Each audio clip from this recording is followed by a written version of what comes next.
Hey, what's up, friends? I'm Jonathan Stein. Today, we're going to look at one of my personal favorite tracks I've ever done of this style and time period, Cata. I think I dropped this in 2015 or 16. It's an amazing track. It's definitely a piece on insanity, chaos, and the contrast between creation and destruction. It's really dope. It's weird. A lot of bizarre sound design up in there. So we are going to check it out and see what's going on. Let's take a look.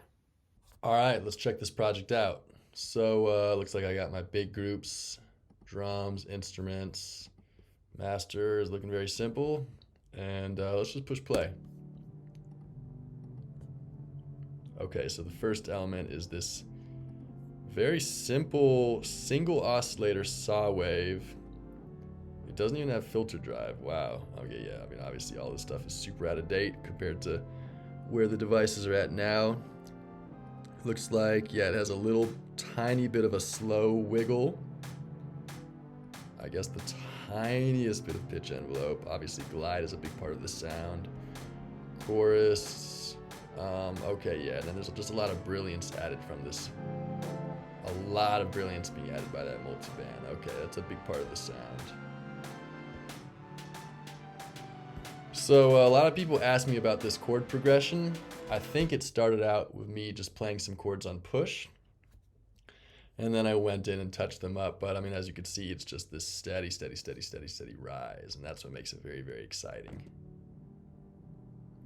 And yeah, I mean, it's not like the type of chord progression that you could analyze and understand some sort of theoretical side to it. I think it's just rising chords. There's different inversions of triads. There's some major seventh chords, probably some minor seventh chords, and the harmonies that happen just kind of happen, which is what makes it really cool.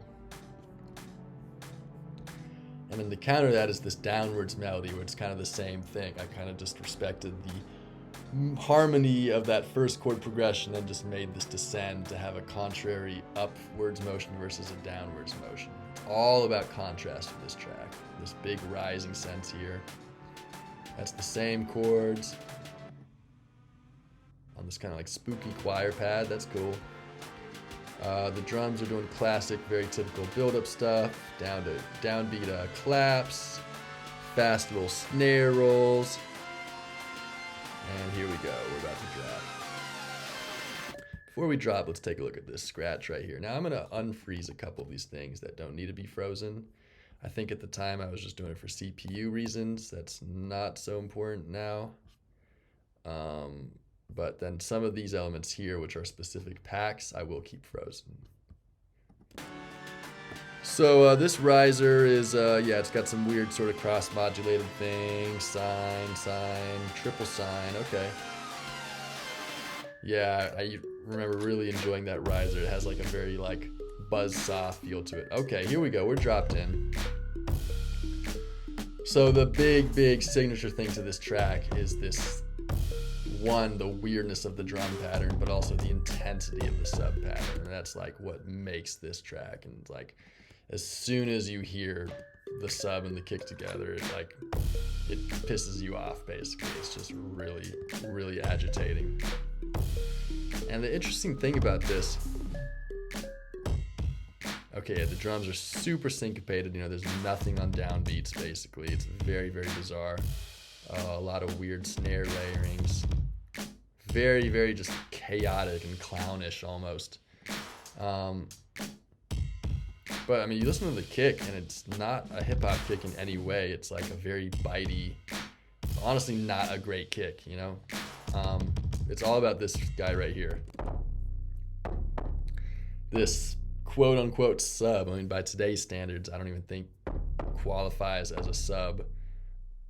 It sounds like, I'll never forget this one, I think it's a SoundCloud comment saying that the sub reminded them of a deflated basketball, and that definitely sticks. But it also evokes this kind of like heavy stone boulderiness. It's not like fluffy, it's not like bouncy, it's very hard and bouldery.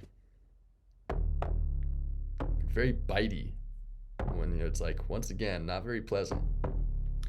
So this is my super elaborate chain back in the day. I was always kind of fluffing up the lows on subs and doing a lot of tube saturation and really hard compression.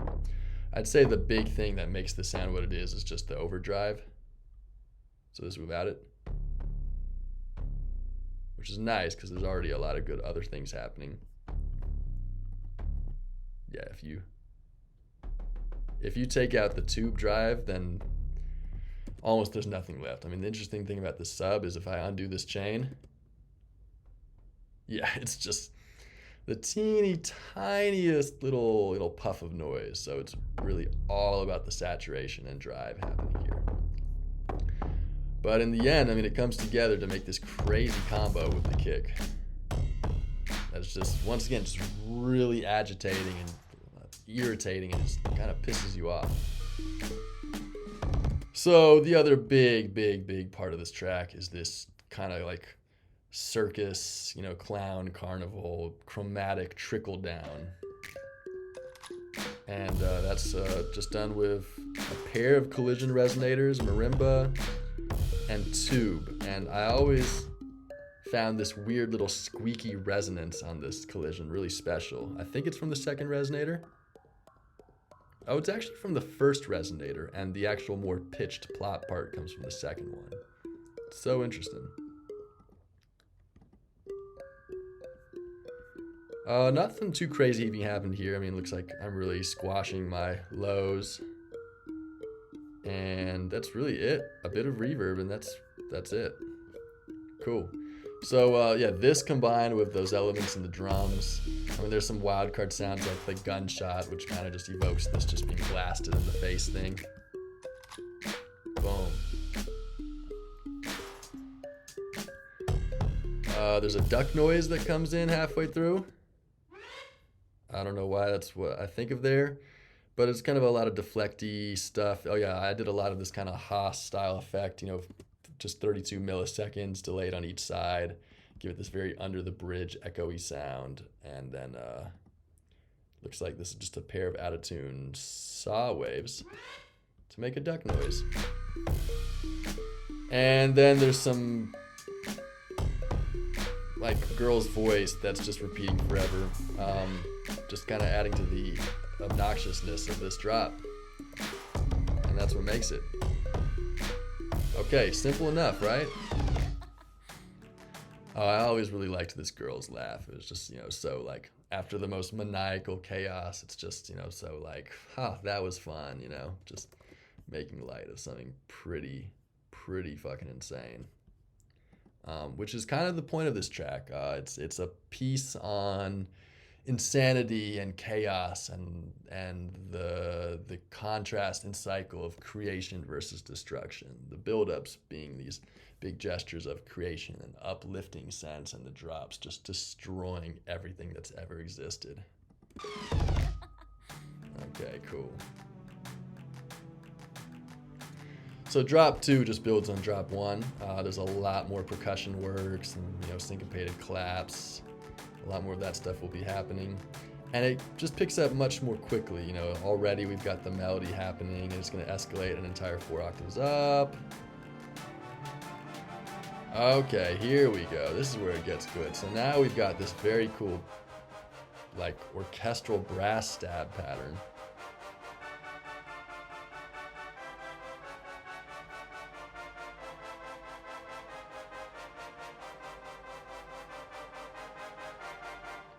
With very cool harmonies, basically once again just following that original synth part that I played on Push. So like not functional, just very stylistic, just playing chords. And once again, to go back to that theme of just kind of chaos and randomness, like I literally just pushed down some chords on Push and went with it. And that's kind of the beauty of composing that way, or in a sense letting your improvisatory style lead, where you could very much come up with things that you otherwise can't consciously come up with. Like, it would be very challenging for me to write a chord progression like this, by just drawing into the piano roll. If I just kind of open this up and want to draw this in, that's very, very hard to do. It requires an insane amount of imagination, whereas if you just let your muscle memory and your hands and fingers do what they know how to do without thinking, then this stuff happens quite easily, actually. It's very interesting, and that's definitely something I always try to remember and go back to.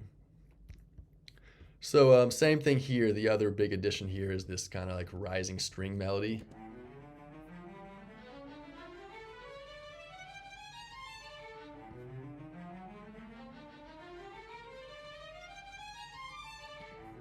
Total nonsense by itself, but it was just 16th note scales based off of the chords. Once again, the original chords.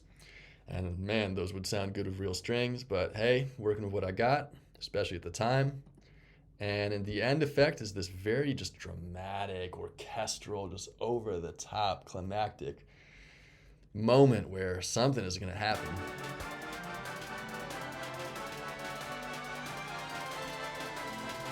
Here we go.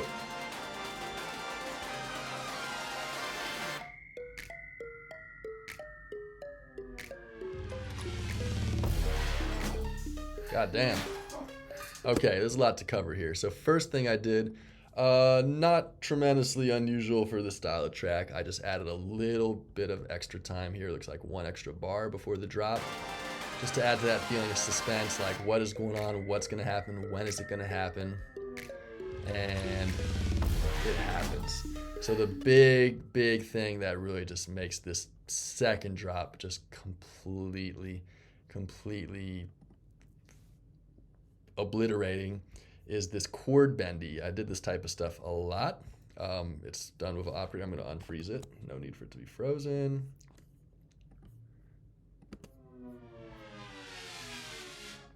Cool. Yeah, I drew in a major triad with MIDI. Boom. D flat major looks like. It doesn't even matter probably. And it's just a couple of saw waves out of tune from each other. Other than that, it's incredibly simple. There's a filter envelope and then a pitch envelope. The filter opens up, the pitch drops, and then the rest is done with my effect chain. I mean, like all my sounds at the time, everything is just super scratchy and overdriven. That's without that. And oh yeah, very echoey from this Haas effect thing. That's cool. And then also, there's this kind of like RAR sound. It's kind of the category of sounds I call these right here. That drops at the same moment. Yeah, once again, scratchy, reverbery, drivey, very tenory. Looks like I didn't want too much lows to happen with it. Yeah, it just ends up being very just growly. And I'm guessing that's mostly because of the overdrive. Let's see without it.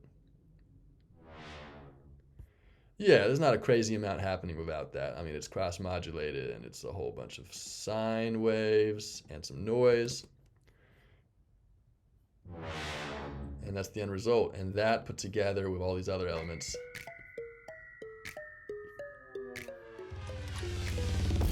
Yikes. Oh, and it's definitely worth acknowledging this big pitch roll, which was definitely something I was obsessed with at the time. Yes, sir. Okay, so everything's just kind of been escalated. There's tons of drum details now. All these little weird hi-hats and bells and random hats, and it's like down to the 30-second note grid. I mean, it's just super erratic and chaotic. I think the crazy thing is I programmed all of this on push in step sequence mode, which is insane. I would never do that now. Pretty sure there's some RARs in here too. Yeah, cool. The RAR is a throwback to a super early track of mine called Swess. It's me saying RAR a bunch of time. It was like a joke between me and Alexander Lewis, and then I ended up using it in a lot of tracks. Okay, there's other noises, like I was using a lot of like moany noises at the time to like add to this weird primal, like animalistic sort of like sexual, destructive, violent thing. You know, it's just a whole mood of sounds in that world. Just this very primal, caveman-y, uncivilized thing. And breaths too are all part of that as well. Guns, I don't know why the guns fit into that aesthetic, but they do. So that's basically how the second drop is escalated. Also, there's this kind of bounce effect where I have this tension instrument, which is really similar to the one I used. It's probably the same one that I used on Men Kill Kings. This weird, you know, little like plucky dulcimer thing. Whoops. yeah, simple enough, I guess. Tension's pretty bizarre. Maybe I'll cover that in a video someday. I don't really use it much anymore, but I definitely was into this type of sound at the moment. So what's happening here is it's basically the same trickly thing as the collision part, but displaced by a 16th note. So there's this kind of like ping pong bouncy thing, and it's just more disorientation, more just insanity, more randomness, more noise, really. Controlled noise, chaotic noise, I don't know. So yeah, I mean, everything's just flailing around, bouncing around, pinging around.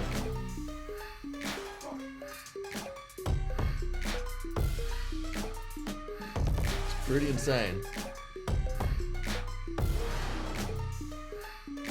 And in this last section, I combined both the drop elements with the build-up elements. So all these build-up gestures, all these chords, the chords from the intro,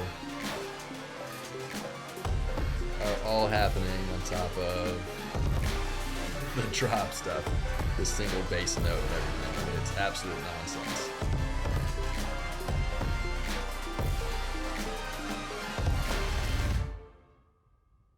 All right, my friends, that's my track, Cata. Be sure to check it out. Hope you enjoyed this project file. It was really cool to take a look and see what's going on there. Once again, to recap, it's that very, chaos, insanity, letting go and just seeing what happens, creation versus destruction, all this weird primal energy, all that trippy stuff that I like. And thanks so much for being here. Thanks so much for watching and supporting. Hope you enjoyed. Stay creative, stay Swiss. Much love, my friends.